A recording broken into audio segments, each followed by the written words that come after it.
हे भगवान शिव, सच्चे दिल से जो भी इस वीडियो को लाइक करें, उसकी तमाम परेशानी गरीबी दूर कर देना। हे शिव, हम सब आपकी ही संतान हैं, हमसे कोई भूल हो जाए तो क्षमा करना, लाइक जरूर करें। सावन के सोमवार है और ये व्रत काफी महत्वपूर्ण होता है। चाहे कुमारी लड़कियां हो, सुहागने हो, पुरुष हो, लड़के हो, सभी अपना मनचाहा साथी पाने के लिए भोले बाबा से प्रार्थना करते हैं। जो आध्यात्मिक अवसर खोजते हैं उनके लिए सर्वश्रेष्ठ मौका है और सभी जो सुहागने होती है वो अपने पति की दीर्घ आयु के लिए कामना करती है। और सावन में शिवजी की कृपा हो जाए तो मनुष्य का भाग्य बदल जाता है, उसका कल्याण होना निश्चित होता है। लेकिन ऐसा भी कहा जाता है कि इस समय में अगर कुछ बातों का ध्यान ना रखा जाए तो शिव जी अपने भक्तों से नाराज हो सकते हैं। सावन का महीना है और 22 जुलाई से सावन शुरू हो रहा है और इसका समापन 19 अगस्त को होगा। भगवान शिव का सबसे प्रिय महीना है, आषाढ़ पूर्णिमा के बाद से प्रारंभ हो जाएगा और ये पूरा का पूरा महापर्व भगवान शिव और दिव्य स्त्री ऊर्जा मां पार्वती को समर्पित है। वैसे तो सावन का पूरा महीना ही बहुत खास होता है भगवान शिव की पूजा के लिए, लेकिन सावन का जो सोमवार होता है इसमें भगवान भोलेनाथ की कृपा पाने के लिए यह बहुत विशेष माना जाता है। इस माह में विशेष रूप से सावन का सोमवार व्रत हुआ, मंगला गौरी हुआ, नाग पंचमी, गुरु पूर्णिमा, पुत्रदाय एकादशी, पवित्र एकादशी, हरियाली अमावस्या और सावन शिवरात्रि जैसे महत्वपूर्ण त्योहार आते हैं। इस साल सावन का महीना 29 दिनों का होगा और सावन सोमवार की शुरुआत 5 शुभ योग में हो रही है। यानी सावन का जो सोमवार है उसी दिन से पहला जो सावन है वो सोमवार से ही शुरुआत हो रहा है और इतने सारे शुभ योग बन रहे हैं। प्रीति योग बन रहा है, आयुष्मान योग बन रहा है, नवम पंचम योग बन रहा है, शशराज योग सभी एक तरह से राजयोग है जो आपके जीवन में बहुत सारी धन संपत्ति का आगमन करेंगे। सर्वार्थ सिद्धि योग बन रहा है और 29 दिनों का सावन होने वाला है और कुछ खास राशियां हैं जिनको अपार लाभ की प्राप्ति होगी। ये मैं अगली वीडियो में बताऊंगा। सावन माह के कृष्ण पक्ष की प्रतिपदा तिथि 21 जुलाई रविवार दोपहर 3:46 से शुरू हो रही है और 22 जुलाई सोमवार दोपहर को 1:11 तक रहने वाली है। और इस बार सावन में जो 5 सोमवार पड़ेंगे तो पहला सोमवार 22 जुलाई, दूसरा 29 जुलाई, तीसरा 5 अगस्त, चौथा सोमवार 12 अगस्त को और पांचवा आपको 19 अगस्त को पड़ेगा। अब यह ध्यान रखना है कि सावन के दौरान कुछ कार्य है जिन्हें आपको जरूर करना है सभी को। और सावन में कुछ ऐसे काम हैं, चौमासा लग जाता है, भगवान विष्णु योग निद्रा में चले जाते हैं, सभी भक्त हैं, साधु संत हैं, इन सभी के लिए ये समय बहुत अमूल्य होता है। तो ये चौमासा जो है एक वैदिक यज्ञ के बराबर होता है। चौमासे में भगवान शिव पूरी धरती का, पृथ्वी का भार ग्रहण करके रखते हैं। इसलिए सावन मास के और ये चौमासा के जो प्रधान देवता होते हैं ये भोलेनाथ ही होते हैं। तो सभी को ध्यान रखना है कि कुछ ऐसा काम ना करें कि भोलेनाथ आपसे नाराज हो जाएं। सबसे पहले तो प्रतिदिन आपको शिवजी को एक लोटा जल अर्पित करना चाहिए। हर सुबह और नहीं, अगर रोज कर सकते तो कम से कम प्रत्येक सोमवार को अवश्य अभिषेक करें। इसी सावन मास में समुद्र मंथन भी किया गया था। समुद्र मंथन के बाद जो हलाहल विष निकला था उसे भगवान शंकर ने कंठ में समाहित कर लिया था और सृष्टि की रक्षा की थी और विषपान से महादेव का कंठ नील वर्ण हो गया था। इसीलिए इस समय भगवान का नाम नीलकंठ भी पड़ा था। विष के प्रभाव को कम करने के लिए सभी देवी देवताओं ने उन्हें जल अर्पित किया था। इसलिए इस माह में शिवलिंग पर जल चढ़ाने का खास महत्व होता है और इसीलिए हर जगह आप देखते हैं कांवड़ चढ़ती है, भोले बाबा को जल चढ़ाया जाता है। शिव पुराण में उल्लेख है कि भगवान शिव स्वयं ही जल है, इसलिए जल से उनका अभिषेक के रूप में आराधना करने से उत्तम फलों की प्राप्ति होती है। दोस्तों, सोमवार के दिन आपको क्या करना है? प्रत्येक सोमवार को एक काम करना है, लेकिन पहले सोमवार का बता दे रहा हूं।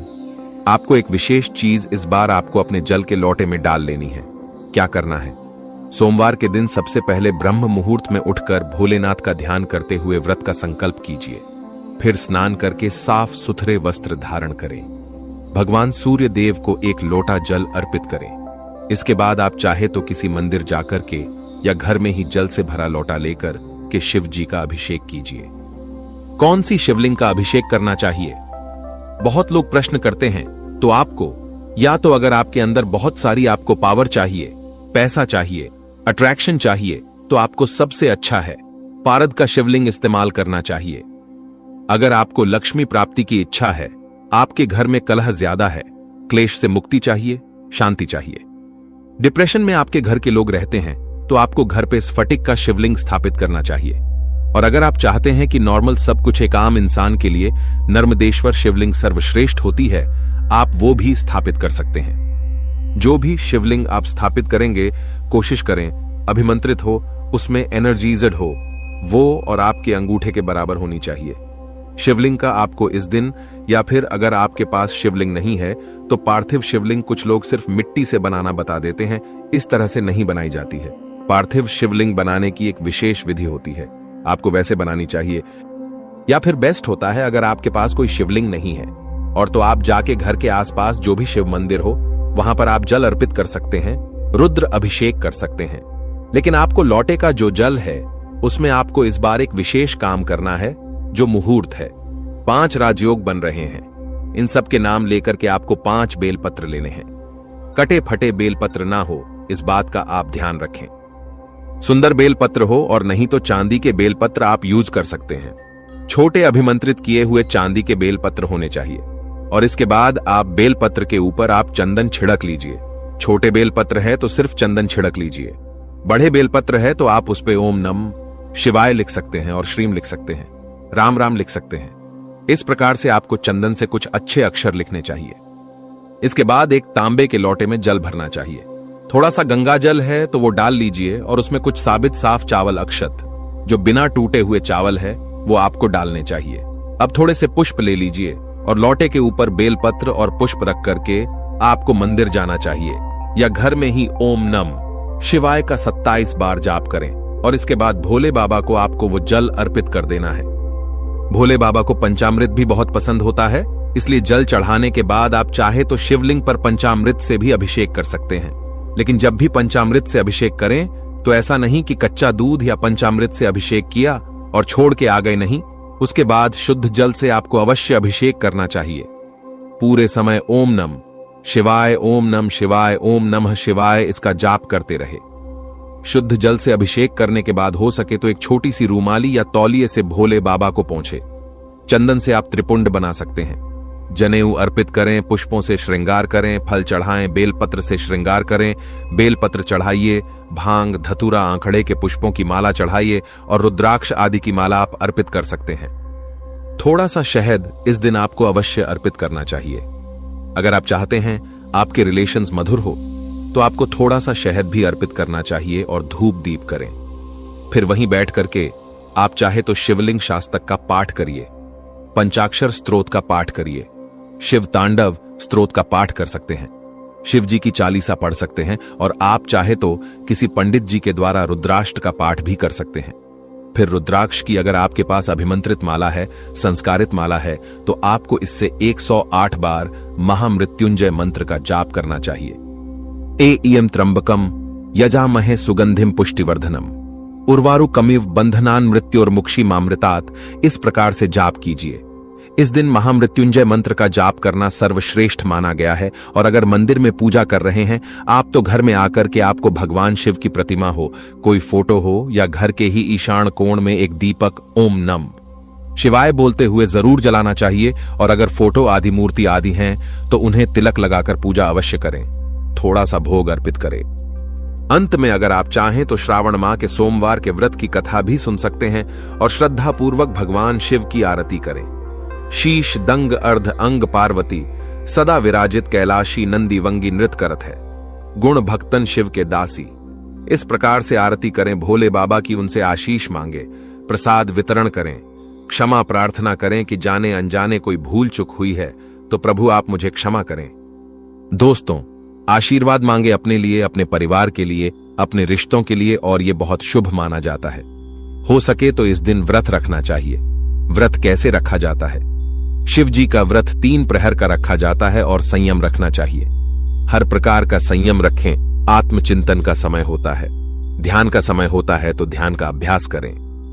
इस पवित्र अवधि जो सावन का महीना है, ये पवित्र अवधि अपने आत्म निरीक्षण, आप जीवन में क्या कर रहे हैं, क्या करना चाहते हैं, अपने आध्यात्मिक विकास की ओर आपको ध्यान देना चाहिए। चौमासा होता है, सावन में तो दैवीय मार्गदर्शन लेना चाहिए। अपने गुरु, अपने ज्योतिष जो भी है, उनके संग उनका संग करे।